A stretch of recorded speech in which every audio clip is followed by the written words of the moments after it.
বীরভূমের শান্তিনিকেতন থানার বীরকিচা গ্রামে পুলিশি আচরণকে কেন্দ্র করে তীব্র উত্তেজনা ছড়িয়েছে। অভিযোগ, গত শুক্রবার গ্রামের কয়েকজন কিশোর তাল কেটে ট্রাক্টরে করে বাড়ি ফিরছিল। সেই সময় শান্তিনিকেতন থানার একটি পুলিশ ভ্যান তাদের পথ আটকায়।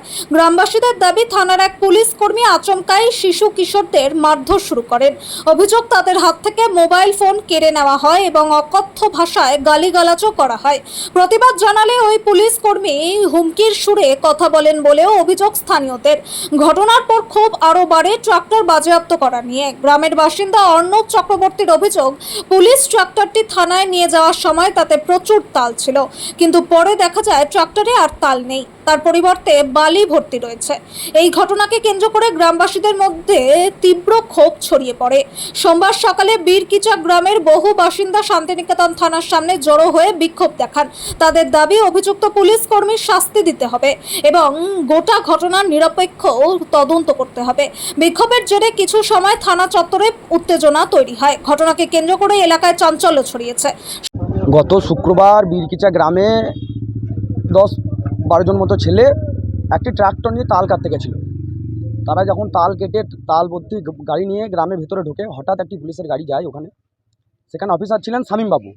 হঠাৎ করে যে চালকটি ছিল ড্রাইভারের, তাকে আচমকায় বেধড়ক মারধর শুরু করে। এমন মা বোনদের সামনে অকথ্য ভাষায় গালিগালাজ করে ও তার মোবাইল ফোনটা পর্যন্ত কেড়ে নিয়ে চলে আসে। এমনকি ট্রাক্টরটাও নিয়ে থানায় চলে আসে।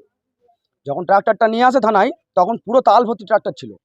কিন্তু একদিন পর এসে আবার যখন আমরা থানায় এসে দেখছি, তখন থানার গাড়িতে বালি ভরা রয়েছে।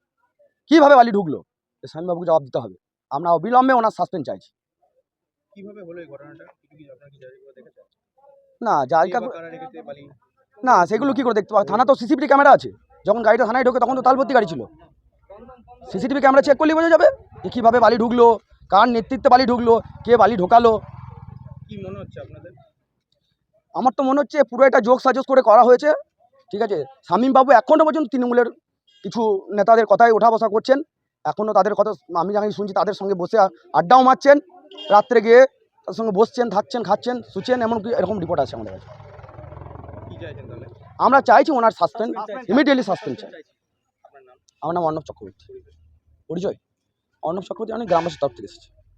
গেছিলাম ছেলেগুলো মিলে তাল কেটে বাড়ি আসছিলাম। তাল কেটে রাস্তার মধ্যে আমাদেরকে আটক করে পুলিশে। গ্রামের ভিতরে দাঁড় করিয়ে শামীমবাবু আমাদেরকে মারধর করতে লাগে। শামীমবাবু কেন কেন মারধর কেন? আমরা তাল নিয়ে আসছিলাম, হঠাৎ আমাদেরকে আটক করে দিয়ে নেমে গাড়ি থেকে মারতে লাগে। কি বলছে?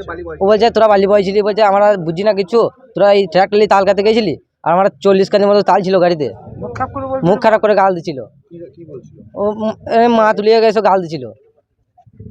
কি চাইছেন তাহলে এখন? আমরা চাইছি ও সাসপেন্ড করা শামীমবাবুকে। এখনো তৃণমূলের কাছে আমরা মাঠে তাল কাটছিলাম বীরকিচাতে, বীরকিচা গ্রামে। দিয়ে আমরা বাড়ি যাচ্ছিলাম, গ্রামের ভিতরে আমাদেরকে ধরে। আমরা 10-15 জন ছিলাম। হ্যাঁ, আমাকে নেমে মারতে লাগে। গাড়িটা আমি চালাইছিলাম।